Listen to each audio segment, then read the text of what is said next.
പ്രിയപ്പെട്ടവരെ, എല്ലാവർക്കും സ്വാഗതം. അടുത്തിടെയുണ്ടായ ഇന്ത്യയും പാകിസ്ഥാനും തമ്മിലുള്ള സംഘർഷങ്ങളെക്കുറിച്ച് നിങ്ങൾക്കെല്ലാവർക്കും അറിവുള്ളതാണല്ലോ. ഓപ്പറേഷൻ സിന്ദൂർ എന്ന പേരിലാണ് ഇന്ത്യയുടെ ഈ മിലിറ്ററി ഓപ്പറേഷൻ അറിയപ്പെടുന്നത്.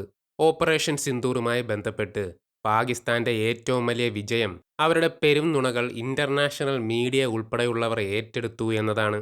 ഇന്ത്യൻ എയർഫോഴ്സിന്റെ 3 റാഫേൽ എയർക്രാഫ്റ്റുകൾ വെടിവെച്ചിട്ടു, 6 ഫൈറ്ററുകൾ തകർത്തു, S-400 തകർത്തു, ഇന്ത്യൻ പൈലറ്റുകളെ പിടികൂടി എന്നിങ്ങനെ കള്ളങ്ങൾ ഒന്നിനു പുറകെ ഒന്നായി പാകിസ്ഥാൻ പ്രചരിപ്പിച്ചുകൊണ്ടേയിരുന്നു.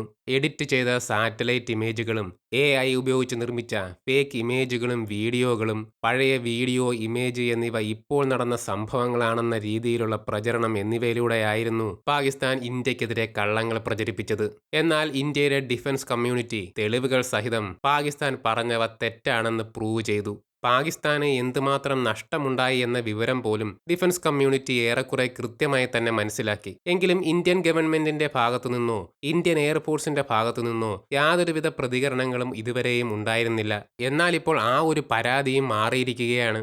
ഇന്ത്യൻ എയർഫോഴ്സ് ചീഫ് അദ്ദേഹം നേരിട്ട് തന്നെ എത്ര പാകിസ്ഥാനി എയർക്രാഫ്റ്റുകളെ തകർത്തു എന്ന് വെളിപ്പെടുത്തിയിരിക്കുകയാണ്. കർണാടകയിൽ വെച്ച് നടന്ന ഒരു ഇവന്റിന്റെ ഭാഗമായി ഇന്ത്യൻ എയർഫോഴ്സ് ചീഫ് നടത്തിയ പ്രസന്റേഷനിലാണ് അദ്ദേഹം ഇക്കാര്യം വെളിപ്പെടുത്തിയത്. അദ്ദേഹം ഈ കാര്യം പറയുന്ന വീഡിയോ ക്ലിപ്പ് ഈ വീഡിയോയുടെ അവസാന ഭാഗത്ത് നൽകാം. അതുപോലെ ഓപ്പറേഷൻ സിന്ദൂറുമായി ബന്ധപ്പെട്ട് ഞാൻ ചെയ്ത വീഡിയോകളുടെ ലിങ്കും ഡിസ്ക്രിപ്ഷനിൽ നൽകാം. നിങ്ങൾ തീർച്ചയായും ഈ വീഡിയോകൾ കാണണമെന്നാണ് ഞാൻ ആഗ്രഹിക്കുന്നത്. ഇന്ത്യൻ എയർഫോഴ്സ് പാകിസ്ഥാന്റെ 5 ഫൈറ്റർ എയർക്രാഫ്റ്റുകളെയെങ്കിലും അന്തരീക്ഷത്തിൽ വെച്ച് സർഫസ് ടു എയർ മിസൈലുകൾ ഉപയോഗിച്ച് തകർത്തു. ഒരു വലിയ എയർക്രാഫ്റ്റിനെയും സർഫസ് ടു എയർ മിസൈൽ ഉപയോഗിച്ചാണ് തകർത്തത്.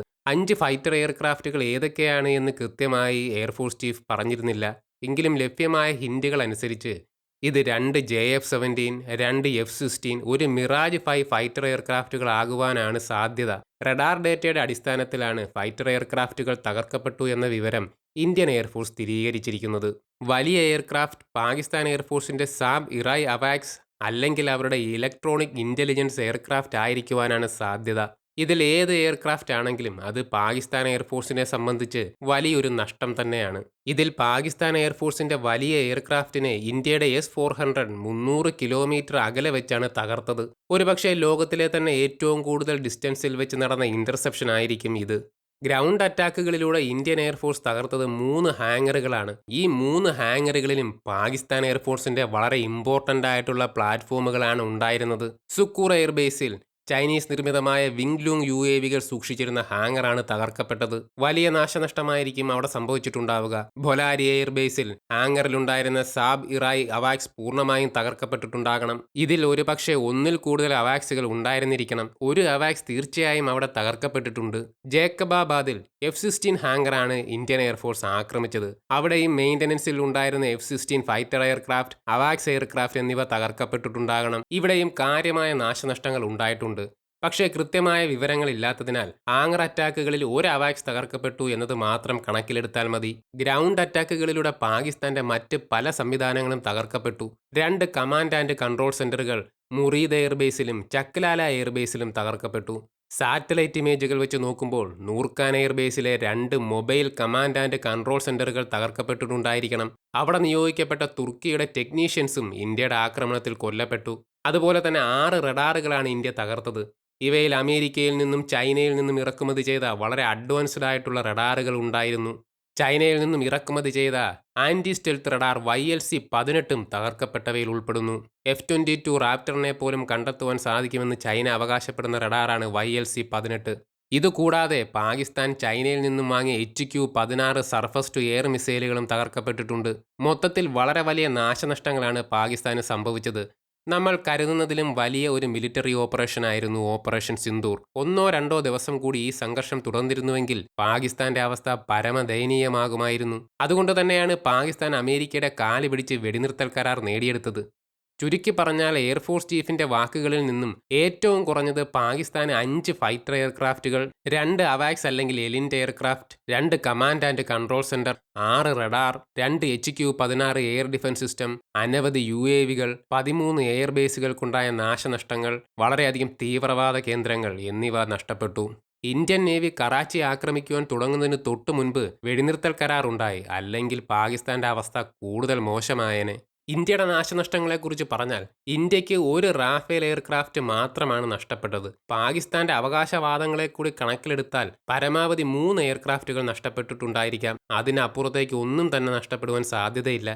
3 എയർക്രാഫ്റ്റുകൾ എന്നത് പരമാവധി എണ്ണം മാത്രമാണ്. ഒരു റാഫേൽ എയർക്രാഫ്റ്റ് മാത്രമേ നഷ്ടപ്പെട്ടതായി പറയുവാൻ സാധിക്കുകയുള്ളൂ. ഇന്ത്യൻ എയർബേസുകൾക്കോ മറ്റ് സംവിധാനങ്ങൾക്കോ യാതൊരുവിധ നഷ്ടങ്ങളും ഉണ്ടായിട്ടില്ല.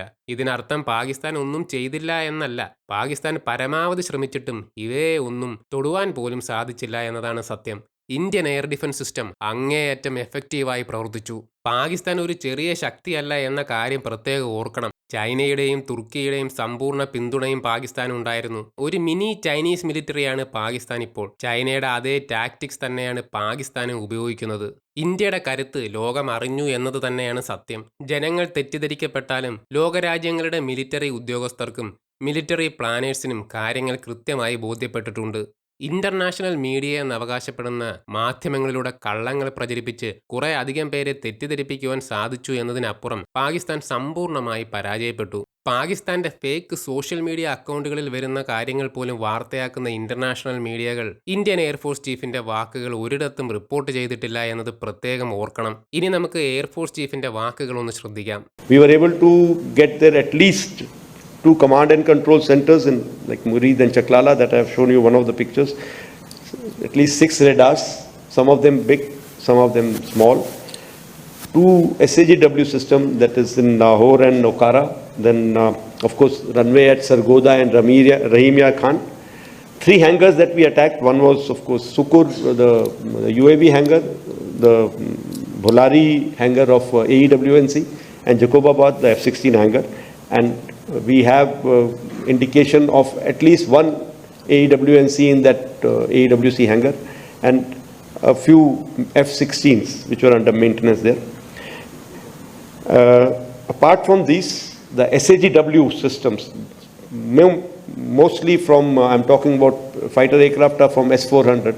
We have at least 5 fighters confirmed kills and 1 large aircraft which could be either an Elint aircraft or an AWNC aircraft which was taken on at a distance of about 300 kilometers.